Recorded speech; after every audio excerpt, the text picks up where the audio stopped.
మా నాన్న పేరు శ్రీరామాంజనేయులు, మా అమ్మ పేరు చంద్రకళ. వాళ్ళు ఇప్పుడు కూడా వాళ్ళు ఫాలో అవుతున్నారు. నేను తెలుసుకున్నటువంటి ధర్మాన్ని నేను ఫాలో అవుతున్నాను. కాబట్టి ఇప్పుడు నా ఫ్రెండ్స్ ఎవరైతే ఉన్నారో, మా మదర్ ఎవరైతే ఉన్నారో అందరు కూడా నన్ను రాజు అని పిలుస్తారు. నేను పలుకుతాను. సరే, బాహ్య ప్రపంచానికి ఏమున్నా మీ ప్రొఫెషనల్ ప్రపంచానికి వచ్చేసరికి మీకంటూ కొన్ని ఐడి ప్రూఫ్లు కేటాయించబడతాయి. సో మీరు ఏ మతాన్ని సూచిస్తూ మీ సర్టిఫికెట్స్ని తయారు చేస్తున్నారు?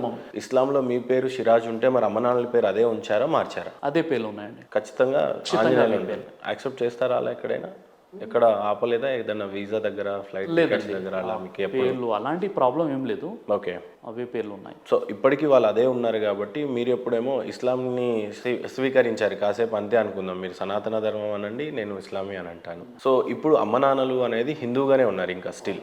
సో వాళ్ళు నరకానికి వెళ్తారు కదండి. మరి వాళ్ళు ఏకదేవ ఆరాధన అంటే ఇప్పుడు మా మదర్ అయినా ఫాదర్ అయినా ఏకదేవ ఆరాధన, పుట్టించినటువంటి దైవాన్ని వాళ్ళు ఆరాధిస్తున్నారు. ఏకదేవ ఆరాధన చేస్తున్నారు వాళ్ళు. అంటే ఇంకా మీ అమ్మనాన్నలు మీ దృష్టిలో విగ్రహారాధన చేస్తున్నారు, కానీ మీ దృష్టిలో వాళ్ళు ఖచ్చితంగా నరకానికి వెళ్తారు అని తెలిసి కూడా మీరు ఏ రకంగా మనోవేదన ఉంటుంది కదా, కంపల్సరీ నా తల్లిదండ్రులు పోతారు. ఇక్కడ మహమ్మద్ ప్రవక్త పీస్ ఆఫ్ ఆన్ హిమ్, ఈయనని నమ్మకపోతే ఖచ్చితంగా నరకానికి వెళ్తారు అనేది రాస్తుంది ఖురాన్లో. ఈయన ద్వారానే ఉంటుంది అనేది కూడా కొన్నిసార్లు ఉంటుంది ఖురాన్లో. మొహమ్మద్ ప్రవక్త వారిని నమ్మితేనే స్వర్గానికి వెళ్తారు, లేదంటే నరకానికి వెళ్తారు అంటే ఖురాన్లో ఎక్కడ ఉంది? నేను ఇంకోసారి రిపీట్ చేస్తున్నా, ఖురాన్లో మహమ్మద్ ప్రవక్తని ఈయనని తెలుసుకొని ఈయన ద్వారా స్వర్గానికి గేట్ దగ్గర అనుమతి ఉంటుంది, ఉండదు? అది కూడా లేదు. రెండు లేవు. మీరు చెప్పిన నేను మళ్ళీ ఇంకోసారి అడుగుతున్నాను సార్, మీరు 10 సార్లు అడిగినా లేవు. మహమ్మద్ ప్రవక్త గారిని నమ్మి ఆయనను తెలుసుకొని ఆయన చెప్పినటువంటి బోధలను తెలుసుకొని అక్కడ గేట్ ఉంటుంది కదా, స్వర్గం యొక్క గేటు, నరకం యొక్క గేట్ దగ్గర ఈయనను నమ్మి ఈయనను తెలుసుకుంటే కానీ నరకానికి కానీ స్వర్గానికి కానీ అలా లేదండి. అలా ఏం లేదు. ఖురాన్ లేదు అలా. ఓకే, ఏం చేస్తే స్వర్గ నరకాలకి దారులు ఉన్నాయని ఖురాన్ చెప్తా ఉంది? ఖురాన్లో సూరే బహరా సూర నంబర్ 2 ఆయత్ నంబర్ 62లో చాలా స్పష్టంగా ఉంది. ఎవరైతే అల్లాను అంతిమ దినాన్ని విశ్వసించి మంచి పనులు చేస్తారో వారికి భయము కానీ విషాదం కానీ కలిగేటటువంటి అవకాశాలు లేవు, వారు స్వర్గానికి వెళ్తారు. చాలా స్పష్టంగా ఉంది. అంటే అల్లా అన్నది అరబీ పదం అండి. అల్లా అన్న పదాన్ని మనం తెలుగులో చెప్పాలంటే దేవుడు. ఎవరైతే దేవుణ్ణి జడ్జ్మెంట్ డేని నమ్ముతారో, మంచి పనులు చేస్తారో వారు స్వర్గానికి వెళ్ళిపోతారు. సార్, అసలు నాకు ఒక డౌట్ ఏంటంటే, దేవుడు ఉన్నాడు కరెక్ట్, ఒకరే దేవుడు ఉండాలి అనేది మీ సిద్ధాంతం. ఆ దేవుడి పేరు ఏంటి సార్?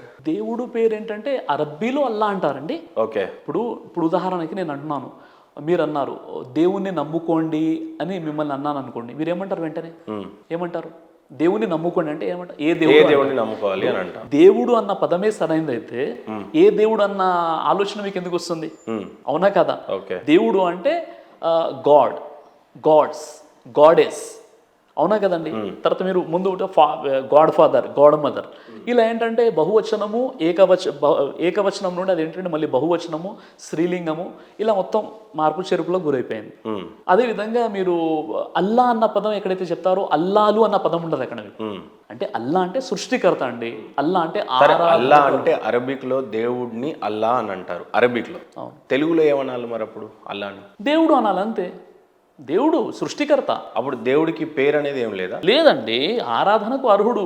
అరబ్బుల్లో వాళ్ళు అల్లా, అరబ్బులో అంటే అరబ్బు దేశంలో ఖురాన్ అవతరించింది. అల్లా అనే పదానికి అర్థము ఆరాధనకి అర్హుడు. ఆరాధనకు అర్హుడు అంటే ఆయన ఒక దేవుడు, మనం ఆరాధిస్తే ఆరాధనకి ఆయన అర్హుడుగా ఉన్నాడు. సో మనం అరబిక్ లో అల్లా అని అంటున్నాం, తెలుగులో దేవుడు అంటే సరిపోతుంది. సర్వేశ్వరుడు, ఈశ్వరుడు, అల్లా ఇలా ఏం చెప్పడానికి లేదు. సర్వేశ్వరుడు అంటే సర్వనియామకుడు. అదేవిధంగా అల్లా అంటే సర్వేశ్వరుడు అని అంటే ఎవరు మీ దృష్టిలో? సర్వానికి ఈశ్వరుడు అనేది నా ఉద్దేశం. అవునండి. మీ ఉద్దేశంలో ఏంటి? సర్వేశ్వరుడు అంతే అనమాట. మీరు చెప్పిన విషయమే. సర్వేశ్వరుడు అంటే సమస్త నియామకుడు, ఈశ్వర్ అంటే నియామకుడు, సమస్త నియామకుడు. అల్ బారి అంటారు అరబ్బీలో, సమస్త నియామకుడు. ఓకే, ఇప్పుడు దైవానికి ఖురాన్ ప్రకారంగా 99 పేర్లు ఉన్నాయి. ఇప్పుడు హిందూ మతంలో కూడా చాలా పేర్లు ఉన్నాయి దైవానికి సంబంధించి, అందులో ఒక పేరు అనమాట.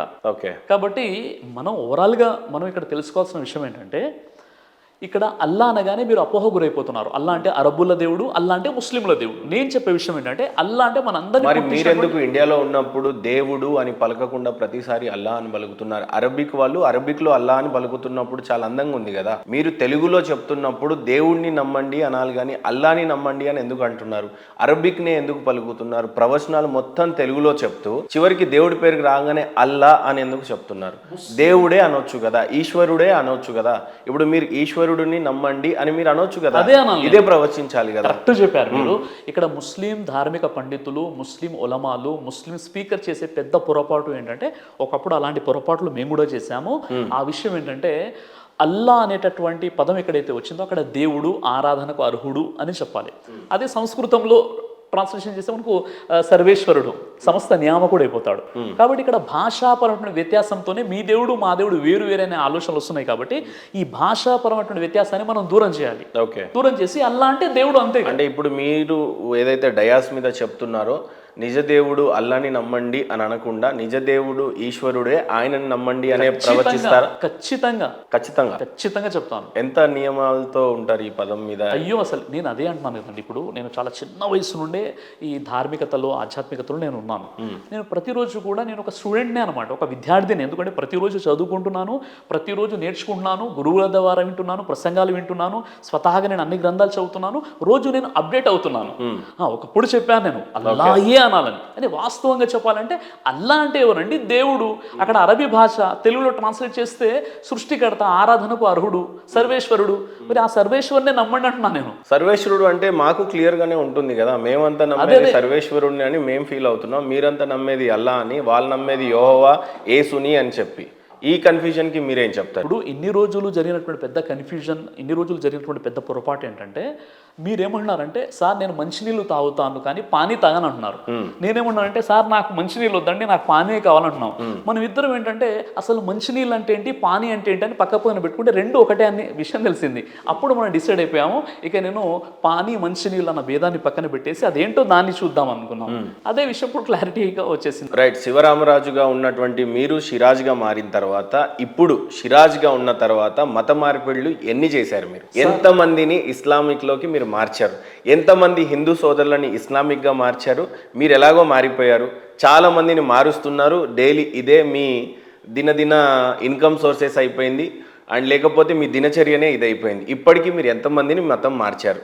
ఇది మీరు చెప్తున్నారా, పబ్లిక్ చెప్తున్నారా? ఇది వినడానికి కొంత కాంప్లికేటెడ్గా ఉండొచ్చు, కానీ బట్ మీరు మతం మారుస్తున్నారా, మార్చట్లేదా? సూటిగా చెప్పండి. నేను ఒక క్వశ్చన్ అడుగుతున్నాను. ఈ సిగ్నేచర్ స్టూడియో ద్వారా పాస్టర్లను, పండితులను అందరిని తీసుకొచ్చేసి మీరు గొడవలు పెడుతున్నారని ఎవరన్నా అంటే మీరు ఏమంటారు? దాని క్లారిఫికేషన్ ఇస్తారు. నేను క్లారిఫికేషన్ ఇస్తారు. ఏమని ఇస్తారు మీరు? లేదండి ఒక అవగాహన కోసమే నేను ప్రోగ్రామ్స్ పెడుతున్నాను అంటారా? అవునండి నా ఉద్దేశమే గొడవ పెట్టడం అంటారా? రైట్. నేనేంటే సత్యాన్వేషినిగా నేను చెప్పాలనుకుంటుంది నా ధర్మ ప్రచారణ నేను చేయాలి అని అనుకుంటున్నారు. నేను నమ్మింది నిజమేమో అనుకోనే నమ్ముతున్నా. నా పండితులు, మా తాతలు, ముత్తాతలు, ఇంకా ముత్తాతలకు పోతే రామాయణం లక్షల కాలం నాటిది. మన ధర్మం, మన సనాతన ధర్మం చాలా పాతది, దీన్నే నమ్మాలి అని చెప్పారు. కాబట్టి ఆ ధార్మికతలోనే, దాంట్లోనే ఇంకా పిహెచ్డి చేయలేదు. కాబట్టి నేను సత్యాన్వేషినిగా, ఈరోజు నా టైటిల్ సత్యాన్వేషినిగానే ఉంది. సో సత్యాన్ని తెలుసుకోవాలి, నిజదేవుడిని తెలుసుకోవాలి, నిజంలోనే ఉండాలి. ఈ గొడవలు అనేవి జరగకూడదు. మత మార్పిడుల వల్లనే అత్యధిక గొడవలు జరుగుతూ ఉన్నాయి. ఉదాహరణకి ఇప్పుడు బంగ్లాదేశ్లో జరుగుతున్న పరిస్థితులన్నీ ఇవే. సో సూటిగా మీరు చేస్తున్నది మత మార్పిడియే అనేది నేను అంటున్నాను. మీరేమంటారు? మీ మతంలో ఎవరి మతం వాళ్ళ ఇప్పుడు మీరున్నారు సార్, అల్లానే పూజించుకుంటే తప్పేం లేదు, యేసుప్రభుల వారినే నమ్మితే తప్పేం లేదు. వాళ్ళ బైబుల్ని వాళ్ళు చదువుకుంటే దాంట్లో స్వర్గ నరకాలు ఉన్నాయి. వాళ్ళ దేవుడు ఉన్నారు, మాకు మా దేవుడు ఉన్నాడు, అల్లకి అల్ల దేవుడు ఉన్నాడు. ఆ దాంట్లో కూడా స్వర్గ నరకం ఉన్నాయి. కానీ మా దేవుడునే నమ్మండి, లేకపోతే మీరు నరకానికి వెళ్తారు అనేది బ్లాక్ మెయిల్ అంటున్నాను నేను. దీనివల్లనే మత కలహాలు జరుగుతున్నాయి అని అంటున్నాను. మత కలహాలు జరగొద్దు అని అంటే ఏ వర్గం, ఏ వర్ణం, ఏ జాతికి ఆ జాతి హ్యాపీగా ఉంటే మంచిది అనేది నా ఉద్దేశం అని అంటాను. అందుకని సూటిగా అడుగుతున్నాను, మీరు మత ప్రచారం చేస్తున్నారు, మత మార్పిడి చేస్తున్నారు సిరాజ్ గారు అనేది నా ప్రధానమైన ఆరోపణ. అంటే మీరు ఏం చెప్తారు? మహేందర్ గారు, ఏదైతే మీ ప్రశ్న మీరు అడిగారో, మీరు అడగడం మీ యొక్క హక్కు, చెప్పడం నా యొక్క బాధ్యత.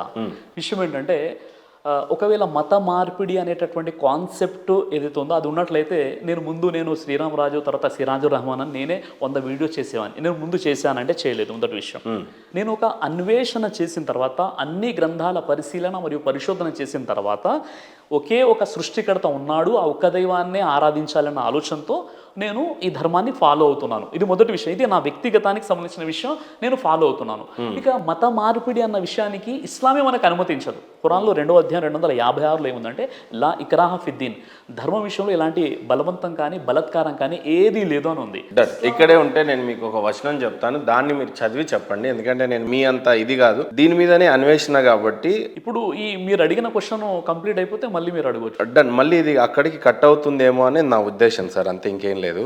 ఖురాన్ 3వ సూరా 19వ ఆయత్ ఒక్కసారి చదువుతారా సార్? ఎక్కడి నుంచైనా మీకు గుర్తుంటే మీరు డైరెక్ట్గా చదవండి. ఖురాన్ 3వ సూరా 19వ ఆయత్. అవునండి, సూరే ఆల్ ఇమ్రాన్ సూరా నంబర్ 3 ఆయత్ నంబర్ 19లో అరబ్బీలో ఏముంటుందంటే ఇన్న దీన ఇందల్లాహిల్ ఇస్లాం. అక్కడ ట్రాన్స్లేషన్ ఏం చేశారంటే అల్లా దృష్టిలో అసలు ధర్మం ఇస్లాం మాత్రమే అని చేశారు. కానీ ఇక్కడ విషయం ఏంటంటే అల్లా అంటే ఎవరు మనం ముందే మాట్లాడుకున్నాం, ఒక క్లారిటీ. మళ్ళీ రిపీట్ చేస్తారా సార్? సూరే ఆల్ ఇమ్రాన్ సూరా 3 ఆయత్ నంబర్ 19లో అక్కడ తెలుగులో ట్రాన్స్లేషన్ ఏం చేశారంటే అల్లా దృష్టిలో అసలు ధర్మం ఇస్లాం మాత్రమే అని ఉంది. అల్లా దృష్టిలో అసలు ధర్మం ఇస్లాం అని అక్కడ ఉంది కదా, అదే ఉందా? కరెక్ట్ చెప్పానా? అంతే కదండి. ఇస్లాం తప్ప, లేదంటే ఓన్లీ అల్లా తప్ప వేరొక దేవుడు లేడు, వేరొక మతం లేదు, అలా లేదు అక్కడ. రైట్, మీరు చెప్పండి. అక్కడ అరబ్బీలో ఏముందంటే ఇన్న దీన ఇందల్లాహిల్ ఇస్లాం.